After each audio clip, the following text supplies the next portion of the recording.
symbol of what's gone wrong with the City of London, and they hold banks like the Royal Bank of Scotland are responsible for the economic crisis here.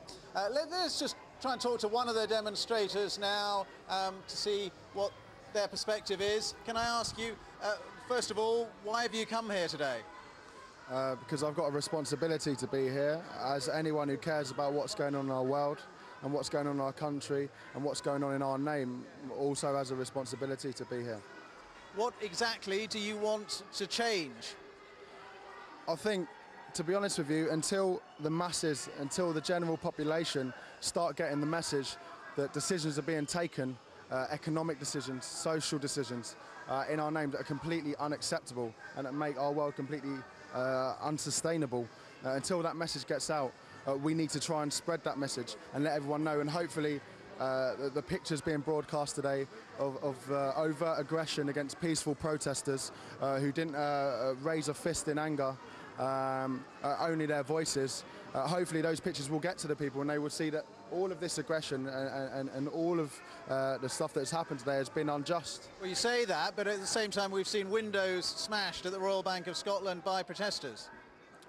We have, but I don't think it's any coincidence that if you look at NatWest and some of the other buildings around, none of those banks have had their windows smashed in, and it was only where there was a particular flashpoint here earlier where people just wanted to carry on the peaceful march. We had the four horsemen of the apocalypse, and we actually penned in here, and that's when the police actually started to charge forward and use the batons. I don't think there's any coincidence that that's where the anger has erupted. Some people are saying that there's possibly a minority, but a hardcore of demonstrators who've always wanted there to be violence here today.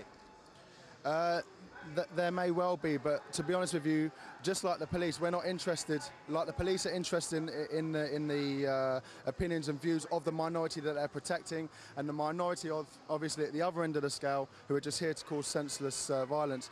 You can see here you're standing amongst the vast majority who are here to be peaceful and who are here to be heard and try to make something happen. And I don't think that we can let the minority sway people from the true message of today. Do you think the G20 leaders are listening to you at all today? Absolutely not.